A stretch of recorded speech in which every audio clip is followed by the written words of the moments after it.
First day of Hanukkah from KTLA 5.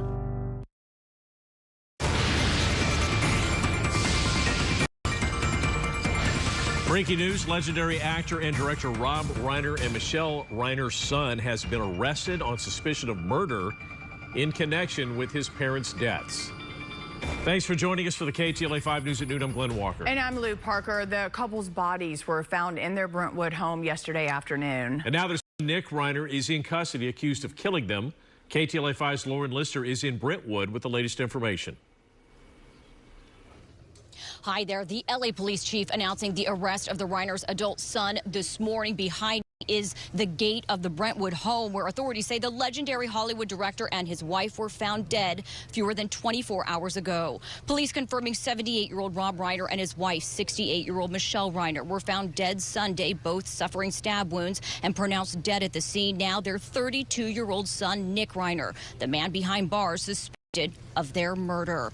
Police haven't said anything in the way of a motive. What's known about Nick is in interviews he spoke publicly in years past about struggles with drug addiction and even homelessness. The LAPD chief revealing more about the investigation.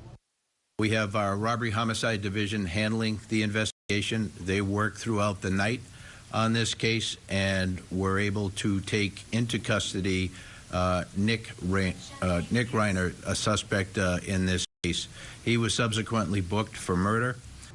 Rob Reiner was one of the most successful directors in Hollywood, behind such hit films as When Harry Met Sally, A Few Good Men, and Stand By Me. On Sunday, authorities were called to his home on the 200 block of South Chadbourn Avenue around 3:40 in the afternoon, where they revealed he and his wife were found deceased. In a statement to the LA Times Sunday, a family spokesperson saying they are, quote, heartbroken by the sudden loss and asking for privacy during this incredibly difficult time. Some neighbors in the upscale area of LA reacting.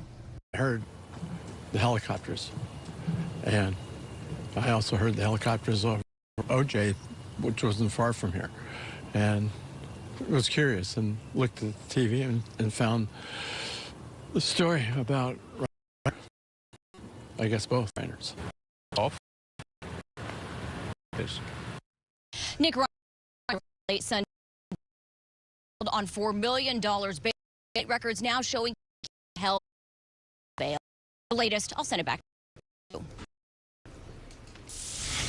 you. Rob Reiner was a popular and respected figure in the industry with a long career of success. Our Melvin Roberts back at his incredible life legacy. Whether it was in front of or behind the camera, Rob Reiner's legendary style in Hollywood cannot be overstated. The son of another Hollywood legend, actor, director, and comedian Carl Reiner, Rob Reiner became best known as an actor starting in 1971 with the trailblazing and boundary-pushing comedy series All in the Family, where Michael Stivic, better known by his nickname Meathead. 5 years I've been waiting to leave this house and we'll leave you, you loud narrow-minded, singing fathead. This is Michael Stivic's Independence Day, pal, and this here is my flag. He was nominated for an Emmy 5 times for the role, winning the Gold twice. In the 1980s, Reiner moved behind the camera, making his feature directorial debut in 1984 with the classic mockumentary This is Spinal Tap. You're on 10 on your guitar. Where can you go from there? Where? I don't know. Nowhere. What we do is, if we need that extra push over the cliff, you know what we do? Put it up to 11. 11, exactly. One louder. Why don't you just make 10 louder and make 10 be the top number and make that a little louder? These go to 11. That was followed by his first dramatic feature, Stand By Me, in 1986, and the cult classic The Princess Bride the following year. But it was in 1989 that Reiner scored one of his biggest hits, When Harry Met Sally. Meg Ryan and Billy Crystal. It is still generally regarded as one of the greatest romantic comedies ever. Just 3 years later, Reiner earned his first and only Oscar nomination with A Few Good Men, starring Tom Cruise, Demi Moore, and Jack Nicholson. And who can forget that amazing courtroom scene? You want answers? I think I'm entitled. You want answers? I want the truth! You can't handle the truth! Other films followed as a director, like The Story of Us with Bruce Willis, Michelle Pfeiffer, and rumor has it with Jennifer Aniston and Kevin Costner. As an actor, Reiner made appearances as Leonardo DiCaprio's father in The Wolf of Wall Street, as well as episodes of New Girl and The Good Fight for TV. This summer, Reiner came full circle as a director with the release of the Spinal Tap sequel called The Continues.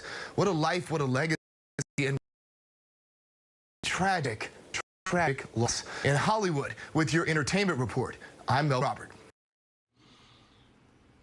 And stay with KTLA for continuing on the deaths of Reiner and his wife, Michelle. And tonight at 7 p.m., tune into our KTLA special, Hollywood Tragedy, ring Rob and Michelle Reiner. We'll have a look at what happened, more on their legacies, and where the investigation goes next. Again, that is tonight at 7 p.m. right here on KTLA, also streaming on KTLA. Lou? In other news this afternoon, federal and local authorities say they stopped a New Year's Eve terror attack. They say a radical local group wanted to bomb locations. Alina Bovian is in Westwood with those details. Alina? Hi, good afternoon. That's right, a multi-agency task force working on this, and they were able to not only identify the group, but also neutralize the situation weeks before this planned attack. Now, they were planning on bombing several locations in Southern California right on New Year's Eve. Now, take a look at this video. The FBI, they have identified so far 4. They believe there are additional suspects out there. This group described as far-left pro-Palestinian government anti-capitalist group plotting a very destructive attack here in Southern California on New Year's Eve. Now, according to the FBI's newly released affidavit, they say these are the 4 suspects: Eileen Carroll, Zach, Aaron Page, Dante Field, and Tina Lay. They are accused of conspiring to bomb 5 locations across Los Angeles. Authorities would not specify which locations or a motive at this time. They say the 4 self-identify as members of the Turtle Island Liberation Front, described as an anti-government ideology. Investigators allege one of the suspects, Audrey Carroll, wrote a letter, a handwritten, titled Operation Midnight Sun, outlining exactly how the group plans to use backpacks containing pipe bombs at these various locations to be detonated simultaneously at midnight on Eve. The affidavit reveals detailed instructions on how the bombs would be made, steps to avoid detection, also details about burner phones, encrypted messaging, altered clothing locations, and also pre-planned alibis. Federal agents say the group traveled to a remote area in Lucerne Valley in the Mojave this month to begin assembling these explosive devices. Thankfully, extensive surveillance and a joint agency task force, including the LA County Sheriff's Department and the KTLADT, able to intervene before these devices were completed.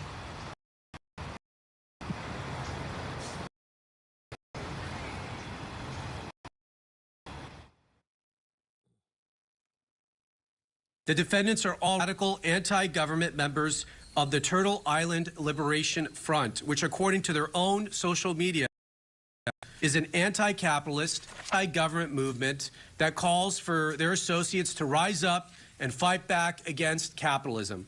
One of the leaders of the organization, defendant Audrey Carroll, helped organize an even more radical fact of the group called the Order of Black Lotus. Each of the defendants charged today was also a member of the Order of the Lotus. Now, again, according to the FBI, say they believe there are additional suspects out there, but the 4 mentioned part of today's press conference are facing federal conspiracy charges, and their first court appearance is set for today here in LA. In Westwood, I'm Lena Bovian, KTLA 5 News. Lena, thank you. The manhunt continues for the suspected gunman after a deadly mass shooting at Brown University on Saturday that left 2 people dead and 9 others injured. Authorities have released a person of interest who had been detained in the hours after that shooting. They say new evidence now points in a different direction. Investigators say that person does not pose a threat to the community. Now, the shooting happened Saturday just after 4 p.m. as final exams were happening. The 2 victims who were killed have not yet been identified. A motive for the shooting has not been determined, and classes and exams have been canceled. All right, time to check in with Casey, and a little bit of a change in the weather. Why, it's going to be hot? It was. Yeah, it's going to be hot again this week for the valleys. Okay. And then things will change as we head into the weekend, and we're expecting to see some rain just in time for the Christmas holiday. Right now, temperatures look like this: 63 in Redondo Beach, 60 still cloudy in Long Beach, clear in 71 in Riverside, and 59 in Palmdale. Still seeing a little bit of fog this morning off the coast, and for those Orange County beaches, parts of inland Orange County also still kind of sucked in this afternoon or late morning. 69 will be the high in Palmdale today, 81 for Burbank, even warmer in Woodland Hills. 86 expected. 70 for Westchester today, 72 for Garden Grove, 77 in Diamond Bar, and 82 and sunny today in San Bernardino. Back to you. All right, more of your top stories are coming up next. Including a special event at a Pacific Palisades elementary school. We're going to show you the holiday festivities that brought families together. Then why making your bed every morning might actually be unhealthy.